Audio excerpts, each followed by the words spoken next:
amaze kuntelefona umu inspecteur general nasanze ari watangwe kuntelefona nkiri mu ntango y'urubanza ko kizira ko nduga mu Kirundo nta telefonye procureur ko kizira ko nduga mu Kirundo nta telefonye gouverneur ko kizira ko nduga mu Kirundo nta telefonye komanda w'ikambi canke umukuru w'igipolisi mu ntara baca bandika ikete yuko kizira ko njya ku metero 200 y'ibintu by'iwanje n'inzu.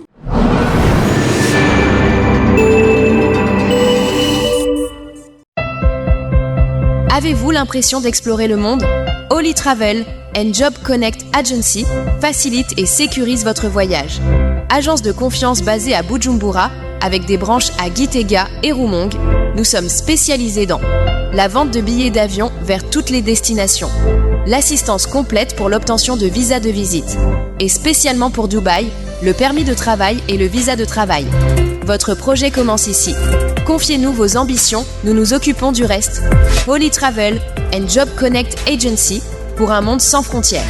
Contact pour information ou affaires. Téléphone plus 257 67 88 0 251 plus 257 64 37 32 56 ou bien sur notre adresse email holytravelagency8@gmail.com ou nous visiter à l'adresse avenue de l'Université, Hôtel de Ville, numéro 12, Bujumbura.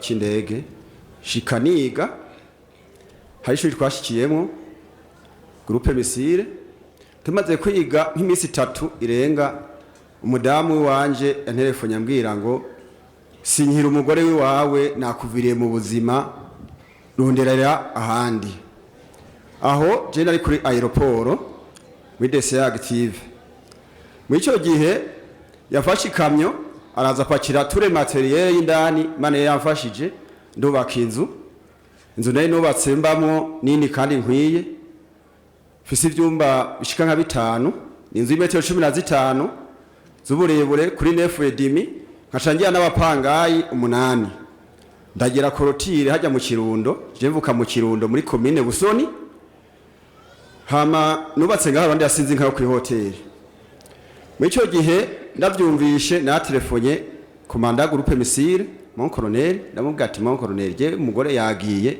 nashaka mu mpikonje shambara ati ni kwa gatandatu rindira amakonje ni kuwa mbere ndagenda ndasaba ikonje ndaduga mu Kirundo shitse mu Kirundo nagiye shitse sanga mu nzu nakamara maza nta matira nimwe hari nashitse njyama ku isaso y'igitanda canazinduka mu gitondo kwikambi y'igisoda kurondera komanda w'ikambi kugira ngo ndamwiture nk'umushefu ndabicyo yomfashe shitse sanga si hari cyasaba nimero yiwe ndamutelefona yanyishuye ati ndazi kuri nkozi y'ikiwe kora amaraso ntukora amaraso ntusesa amaraso naciye kupa telefone ndagenda kwa komiseri provincial ngezeyo komiseri provincial arampanura ambwa ati genda ndaguhe upeji aje kugira PV interrogatoire ivyibwe yaraje arandika ibintu bantwaye byose byo mu nzu aje kuvyandika ndasaba ati none ko asanzwe adandaza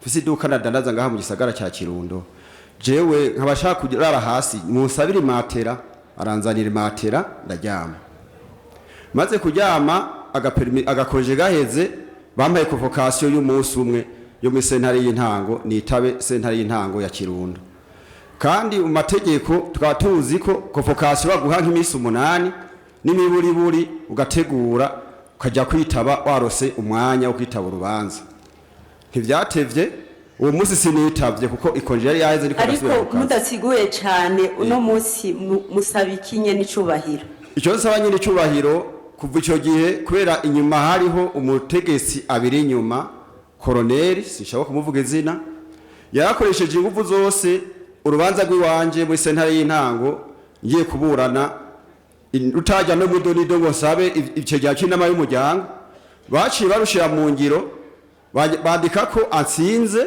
bamuhaye divorce bamuhaye amazu yose ko ari kugurishwa tukagabura amafaranga muri ico gihe naciye nunguruza njya muri sentare nkuru y'igihugu mu ntara shitseho ndatanga ibirego umudamu ariregura saba ko noja mu doniro ry'urubanza aho icyo cyane cy'inama y'umuryango umugwe n'umu étranger n'umunyarwanda kazi.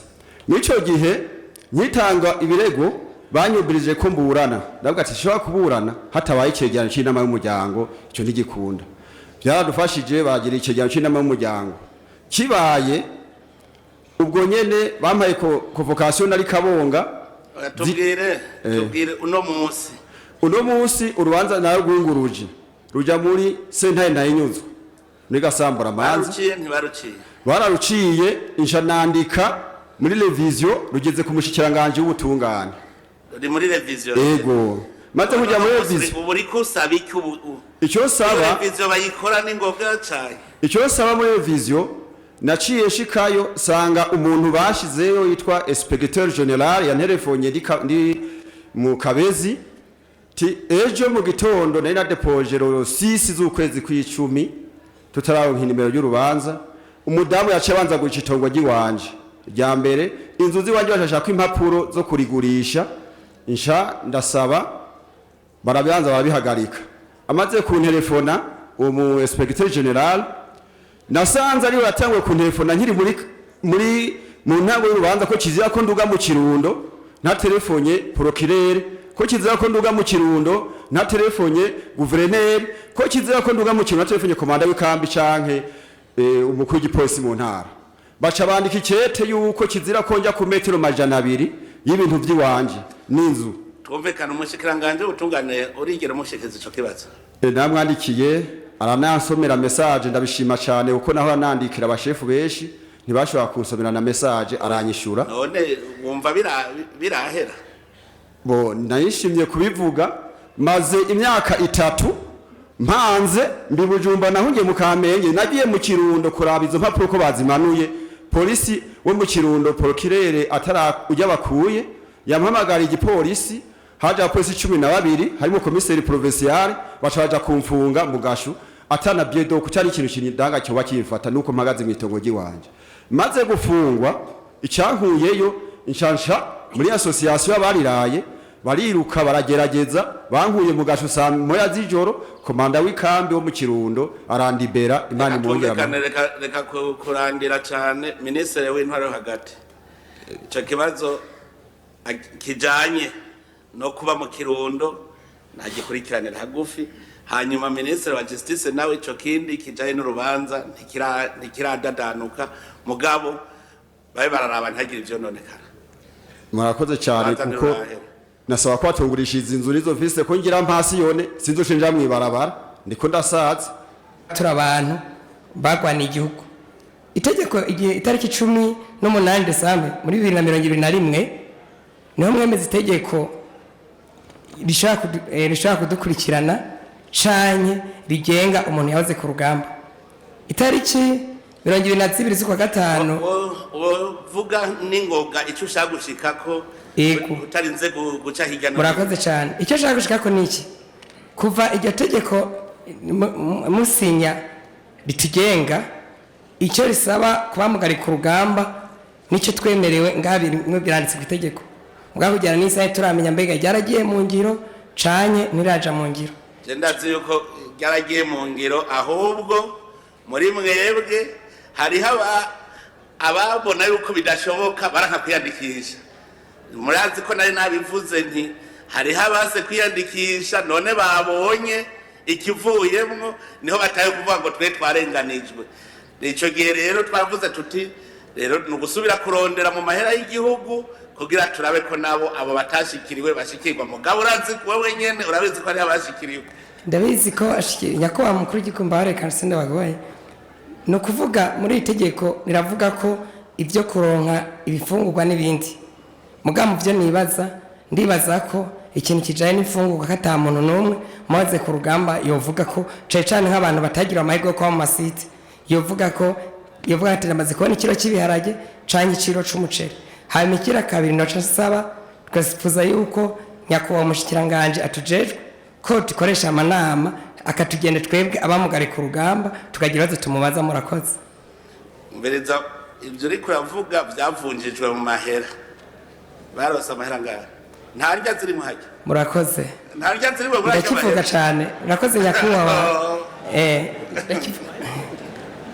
Reka ico kibazo uragishira ntuzeye directeur general abiraba des anciens combattants genda yuko ico kiratoze ku murongo azoguhinyisha naho mvira ndaza kubaza ngenda gitoreye inyisha yego mwamukoze bijya mwaboye genda yuko twabigize ku neza yanyu ntaco rero ico kibazo kiranditswe yego nasigaye akoresha abantu b'abanyokuru ukubakoresha ababwira bati genda uvuge ko rya tongo wahunze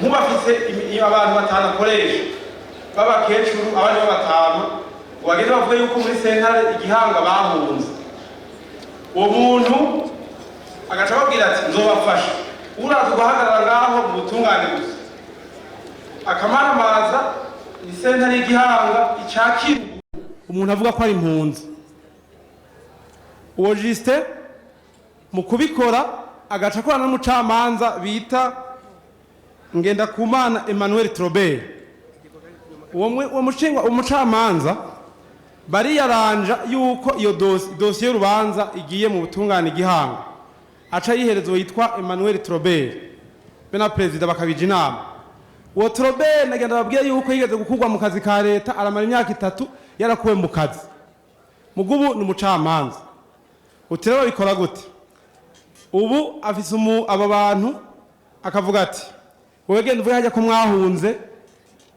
muvuze ko mwahunze nshanza n'umuavoka aburana twatsindiye nzobaha ko akanyungu bitumwa niki nuko amatongo turiko twororeyemo yari amapeyizana peyizana kuva nyine cyo mukuru w'igihugu mu 2011 yavuze ati umuntu ari mwitongo nigi wiwe twe natwe tuhororeye tuhagiye muri imyaka ya vuba nkaje ndahamaze nk'imyaka nk'ibiri uriguriye warironse wo ico gihe bavuga ko bayeguriye ukarimugurira bitunganye uravye impapuro ziwiwe tugusabe kugira ngo ugende buno nyene ku kibazo insiguro nibaza ko batanze zoba zihagije ikibazo nobabwira turabantu barenga 50 bariko bahohoterwa nuwo nta Kirutimana Justin akoranye na Emmanuel Trobert uwo Trobert rero twaratanze dossier nyakubaha nyenishoboye mukuru w'igihugu tumwitwara mu rwego murongoye ubu vuba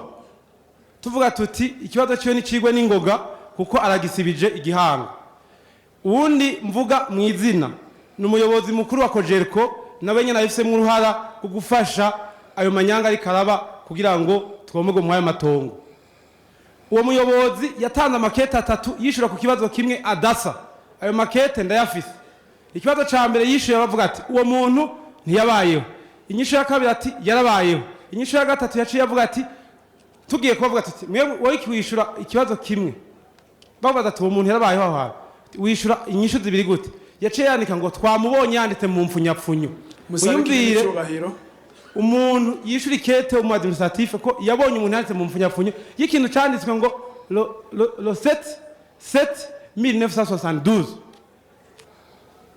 no kuvuga abo bantu batatu nukuri baraduteje umutekano muke tugusabe nyene icubahiro mu musavye iki tumusavye yuko icambere urubanza ruri ikwera ivyo umushinga umucamanza Emmanuel Trobert aheruka kugira ubuvuba adusabe umushikanganje ubutungane iyo dossier yiwe twarayidepoje kwera aho ari byinshi bayitunyarukirize badufashije kugira ngo kwera ubarunguruje babanze batwigisha ikibazo cyo mucamanza kuko ivyo yakoze bikoreshejwe nuwo Justin kuko avuga ati nzotanga amafaranga aho ushoboka hose kuko agura abacamanza uvuze uwo mucamanza yari yabaye revoke muri yabaye revoke imyaka 3 yose arasubira mu kazi yarabaye revoke yego uko yasubiye yari mu bucamanza cyane yari mucamanza uko yasubiye mu kazi ntakonze Ministre w'ubutungane azoca kurikirana rabe dossier yiwe yabaye mu kazi ntakonze kandi nagenda babwire yuko yitwarirwa na sigenda mwitwarira hanyuma impunzi nawe witwa impunzi utangura kubimenya n'intwaro hagati mu gihugu